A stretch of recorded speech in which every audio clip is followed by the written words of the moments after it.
Misconception. Prayers are rendered worthless by inappropriate thoughts. If one had prayed acceptably and properly, they would have been free from inappropriate thoughts. Okay, so this is a complete and total misconception. The fact that we're having foreign thoughts during prayer does not render my prayers worthless. But on the contrary, it shows that my prayers are so powerful that the clip of the other side is like saying, no, I actually need to win this thing. Meaning, if your prayers are whatever, then the clip is like, I don't have to work so hard. But if your prayers are powerful, whoa, watch out, because the klipa is going to be very excited because it has to overthrow that. So when would the above be true? Like, when would be the case that if you're having foreign thoughts during prayer, right, any thought that's taking you out of the moment, whether sinful or mundane in nature, that means your prayers are worthless? When would that be the case? If you only had one soul, right? The Tani's like, let's get to know ourselves, okay? If we don't have one soul, we have two souls, but let's just say if we had one soul, if the same soul that prayed was also one thinking inappropriate thoughts, it would show the person wasn't praying sincerely, right? Okay, so that means I'm not really praying sincerely because I only have one soul, and that soul is like half praying, half having like other thoughts. It's half not interested. But we know that that's not the case because we've established you have two souls that are competing within you, and the desire of each of them is to reign over the small city. They want exclusive access to your thoughts, speech, and actions. They are waging a war. So that genuinely my soul is praying, and genuinely my animal soul is like, I don't know about this. The klipa's like, I don't think I'm going to let this happen. I think these pairs are too powerful. I need to overcome. I can't let this happen. Right? So we have these two opposing forces. That does not mean our prayers are disgenuine, because there's two aspects of ourselves. The two types of thoughts, appropriate and inappropriate, are like different voices in your head, emanating from different places. Right? So the holy thoughts and the mundane or sinful thoughts. If there was just one you, then the failure to concentrate at all the time in prayer might be disappointing. But since you actually have two selves, an intense competition means that some real devotion is emanating from the higher you, and the lower you is fighting back, right? So now we have a real perspective of what's going on. This is an inner battle. But if your two souls have such different personalities, why do you feel like one person? Why don't you literally hear two voices in your head? Right? It's kind of funny to imagine, like, what would my animal soul sound like? I feel like mine would sound like that like Sesame Street character, that like Grover who like lives in the garbage can, just like angry and like grumpy, okay? And like, what does your godly soul sound like? I don't know, like Tinkerbell. Like, it's funny, like what would they sound like if we had these two different voices in our head? But thank God we have one voice in our head. So why are we blessed to only hear one voice when really there's two voices going on, right? Because that would be intense. Because the divine soul is dressed in the animal soul.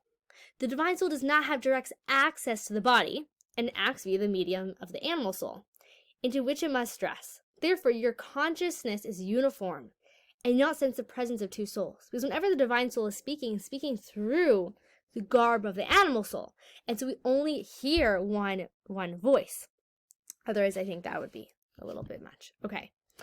So here's the situation. There's a person praying with concentration, and an opponent stands next to them. They try to distract them by talking to them and mouthing off at them, right? And they're just like really just harassment, okay? So how should a person respond? Are you supposed to like slap them across the face, being like, yo, I'm praying? You know, like what are you supposed to do? Are you supposed to throw eggs at them? Are you supposed to throw your sitter at them? Like, what do you do in this situation? Okay, the best thing is not to respond to the antagonist. Okay, so let's go look at the quotes from Tani here. Do not respond neither positively nor negatively, but to act like a deaf man who does not hear. To fulfill the verse, do not answer a fool by his folly, lest you become like him.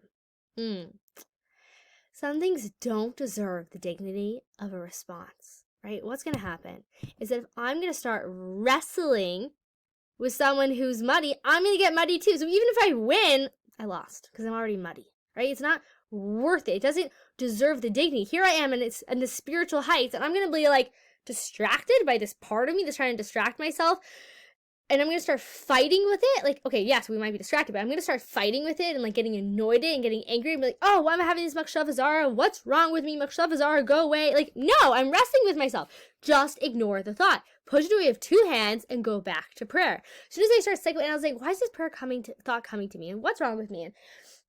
And even like, how can I gain more concentration in prayer? No, just go back to our prayers. Your prayers are being effective. Your prayers are powerful. Do not engage in that wrestling match.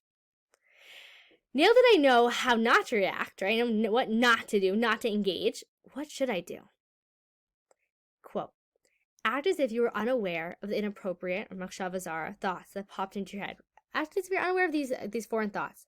You didn't hear them. Wipe them from your mind and intensify your powers of concentration. So actively ignore them. I'm pretending I didn't hear you, right? I'm not paying attention to it. I'm not like, ooh, I can't believe I just thinking about that during Shemona Esrei. I really should concentrate better. No, I'm wrestling. Just intensify my power. This next idea is extraordinarily beautiful and powerful, and surprisingly so easy to forget that it's always an option. Never be afraid to ask for help. You can say, I'm drowning in these foreign thoughts over here. Help me, Hashem, God, help me. And yes, there's a beautiful power to self-help. And beyond self-help, there's God help. And something I was reading about in Chase Taub's book about recovery and addiction is he was talking about how people think that the 12 steps is a self-help. No, he said addiction is self-help, right? I'm helping myself.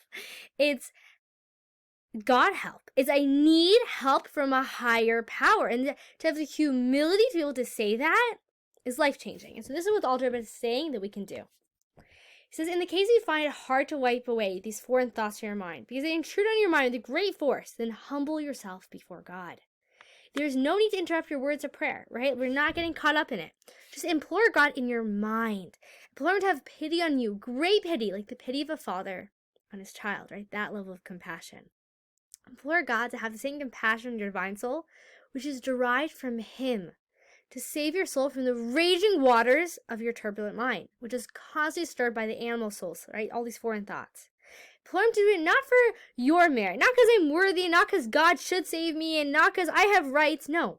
But for His sake, Hashem, do it for your sake. I can't, and I need you, and I'm part of you, right? So God, do it for your own sake. You're coming to God in a true state of humility and saying, I need you, I need your help, and do it for your sake, because I'm a part of you. And so always remember this divine compassion is here, and this is always a spiritual hack that we can go to. Hashem, God, I need your help.